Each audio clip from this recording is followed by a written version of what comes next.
Dear बच्चों, कैसे हैं आप लोग।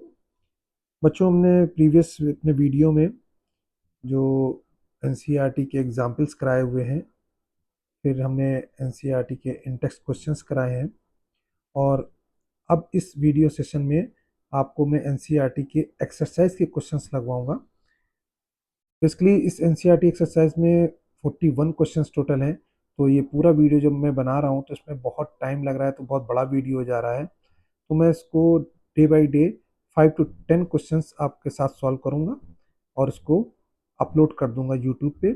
और इसके जो पीडीएफ नोट्स हैं वो आप टेलीग्राम पे डाउनलोड कर सकते हैं। क्वेश्चन नंबर 1.1 है, define the term solution, how many types of solutions are form, write briefly about each type with an example.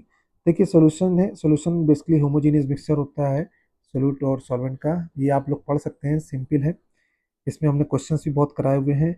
Types of solution कैसे होते हैं, सॉल्यूट सॉल्वेंट के, सॉल्यूट क्या होता है। और ये जो पूरा हमने पेज लिया हुआ है एनसीईआरटी का लिया हुआ है, ये डिफरेंट टाइप्स ऑफ जो आपके सॉल्यूट और सॉल्वेंट के सॉल्यूशन बनते हैं वो कैसे हैं। कि गैस गैस का बनता है, लिक्विड गैस का बनता है, ये सारे देखिए इसके विद एग्जाम्पल दिए हुए हैं, तो आप इसको देख सकते हैं पूरा।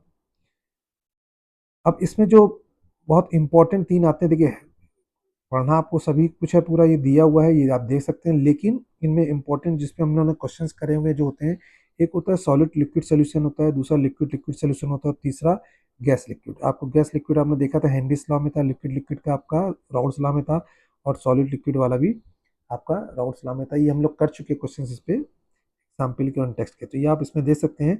और देखिए साथ में ही आपकी सुविधा के लिए हमने यहाँ पीडीएफ नोट्स के लिए अपना जो टेलीग्राम का साइट है वो आपको लगा रखा है। इस पे जाके आप इसको डाउनलोड कर सकते हैं पीडीएफ नोट्स को। सेकंड क्वेश्चन है, give an example of solid solution in which the solute is a gas. आपको एक एग्जांपल बताना है, तो उसमें जब सॉलिड और सॉल्यूशन का जब मिक्सचर बनाते हैं जहाँ पे सॉलिड गैस होती है, तो ऐसा एग्जांपल जो होता है वो होता है हाइड्रोजन का, जो कि पैलेडियम या फिर निकल मेटल या फिर प्लेटिनम मेटल, देखिए ये है, इन पे जब होता है तो आपको सॉलिड और सॉल्यूशन बनता है, सॉलिड सॉल्यूशन। यहाँ पे सॉलिड क्या होती है, गैस होती है। देखिए सॉलिड गैस होती है, सॉल्वेंट सॉलिड होता है, और solution of H2 gas in palladium PD में। इसके एग्जाम्पल आप जब ऑर्गेनिक केमिस्ट्री में भी आप आगे पढ़ेंगे तो इसके एग्जाम्पल बहुत आपको देखने को मिलेंगे। ये आप देख सकते हैं, पढ़ सकते हैं। इसका भी पीडीएफ नोट दिया हुआ है मैंने मनु की पाठशाला में, इसको आप डाउनलोड कर सकते हैं। ये बेसिकली सब थ्योरी वाले क्वेश्चन है, याद करने हैं आपको, डिफरेंसेस है। अब ये देखिए एक क्वेश्चन नंबर 1.3 है एक्सरसाइज का, define the following term, mole fraction, molarity, molarity, mass percentage. Already मैंने अपने वीडियो नंबर 2 में की पॉइंट और उसके डिफिनेशंस में हमने बताया हुआ है। मोल फ्रैक्शन जो हमने बताया था आपको, टर्म्स में बताया था कि ये जीटा वैल्यू होती है, मोल फ्रैक्शन होती है। अगर दो कंपोनेंट दिए ए और बी, तो जिस कंपोनेंट का निकालना होता है उसका नोमिनेटर में रखते हैं और टोटल नंबर ऑफ मोल से डिवाइड कर देते हैं, वही उसी को मोल फ्रैक्शन बोलते हैं। और यही डेफिनेशन भी लिखी हुई है, देखिए आप पढ़ सकते हैं यहाँ पे। इसमें जिस कंपोनेंट का निकालना हो तो उसके नंबर ऑफ मोल्स मीटर में divided by total number of mole से कर देते हैं। तो ये मोल फ्रैक्शन होता है। कंपोनेंट ए का मोल फ्रैक्शन ये, बी का ये, और n A n B number of moles है। अगर एक ही सोल्यूशन में 3 मिक्सचर है या एन मिक्सचर है तो सबका सम किसके बराबर होता है, 1 के बराबर होता है। अगर आपके बाइनरी सोल्यूशन है, अगर दो हैं, तो x1 plus x2 zeta 1 zeta 2 1 होता है। अगर x1 की वैल्यू आपने निकाल ली है, अगर इसकी वैल्यू निकाल लिए तो जीटा वैल्यू की वैल्यू आप 1 माइनस जीटा 1 से भी फाइंड आउट कर सकते हैं। मोलरिटी देखिए, ये हमारा वीडियो है जो लगाया हुआ है हमने, सेशन आपको बताया था। ये देखिए की पॉइंट एंड डेफिनेशंस, की पॉइंट्स एंड डेफिनेशन में हमने कर रखा है। दूसरा मोलरिटी, वो भी देखिए इसी की पॉइंट्स एंड डेफिनेशंस में है।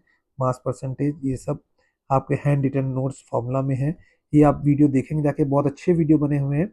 और स्पेशली जो 12th के बच्चे हैं उनके लिए डिफिनेशंस वगैरह बहुत काम आती हैं। एग्जाम में डिफिनेशंस पूछते हैं और उसके नीचे एक एग्जाम्पल या क्वेश्चंस पूछ देते हैं उसके लिए, तो बहुत काम आएंगे। लेकिन अगर नीट के बच्चे या इंजीनियरिंग के बच्चे भी फॉर्मूले देखना चाहते हैं इसको, तो देख सकते हैं, there is no problem. Now बच्चों, come to question number 1.4 of NCERT exercise.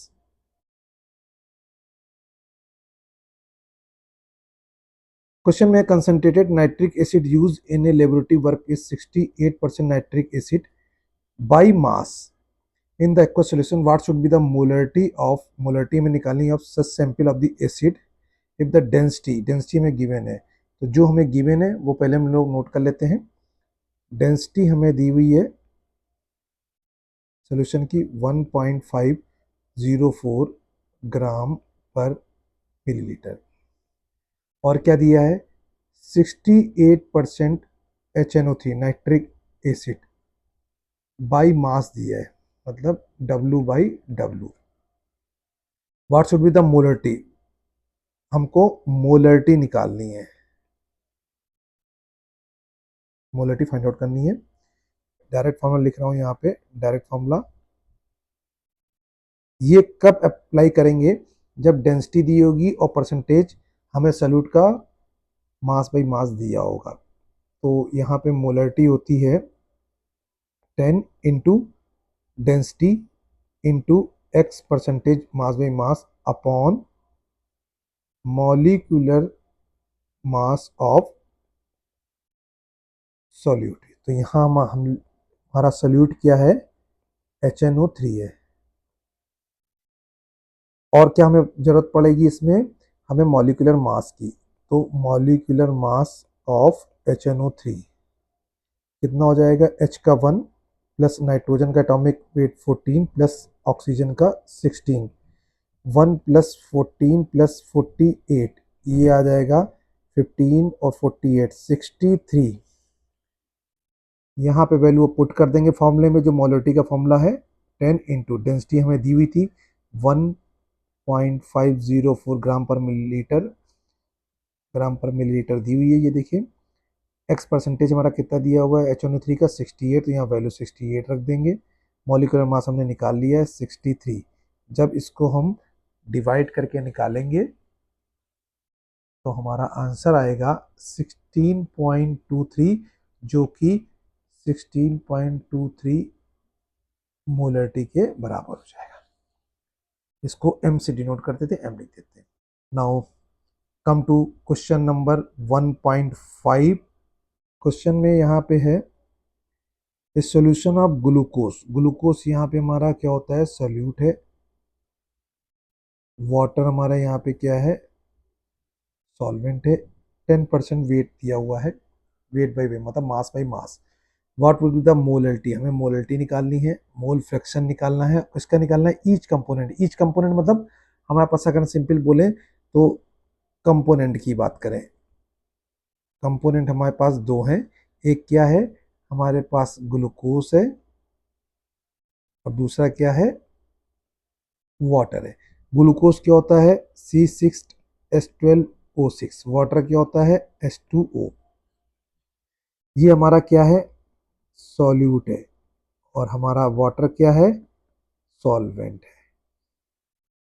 अब इसका मॉलिक्यूलर मास कितना हो जाएगा, ग्लूकोज का 180, इसका मॉलिक्यूलर मास कितना हो जाएगा 18। हमें अब क्या दिया हुआ है, डेंसिटी यहाँ पे दी हुई है।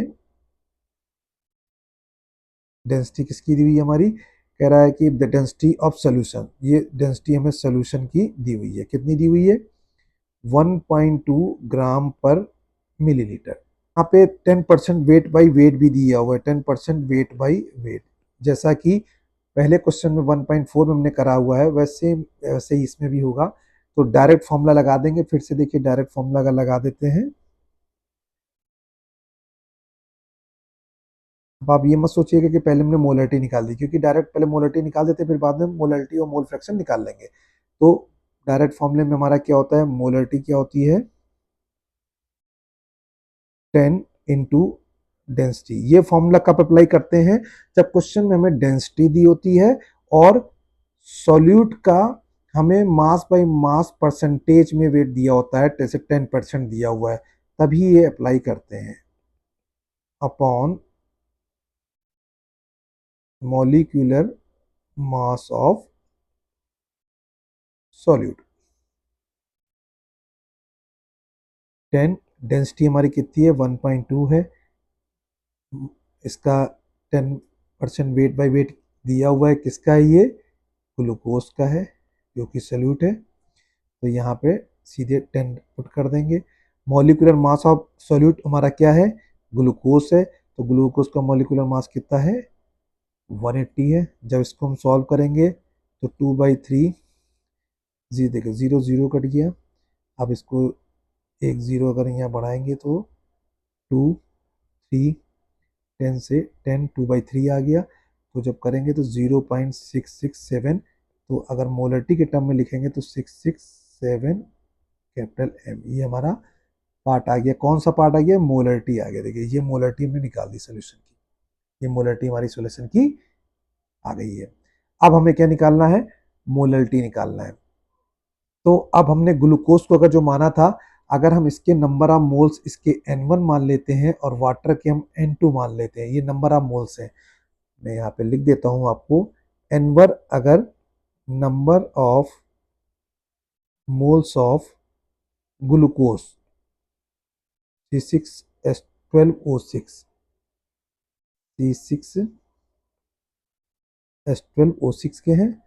N2 आपके number of moles of water के हैं। तो ये नंबर ऑफ मोल्स हो जाएंगे। नंबर ऑफ मोल्स हमें पता होता है वेट अपॉन मॉलिक्यूलर वेट होता है। तो पहले हम सॉल्यूट का और सॉल्वेंट का निकाल लेते हैं।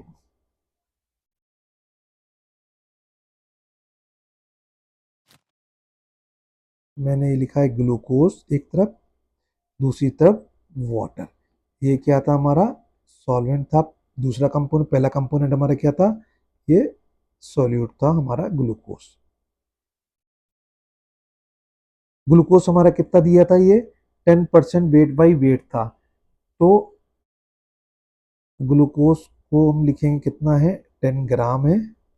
इधर वाटर, वाटर कितना हो जाएगा, क्योंकि वाटर क्या हमारा सॉल्वेंट है और वो सॉल्यूशन था, तो 100 - 10 ग्लूकोज के माइनस करेंगे तो सॉल्वेंट कितना आ गया, ग्राम में आ गया।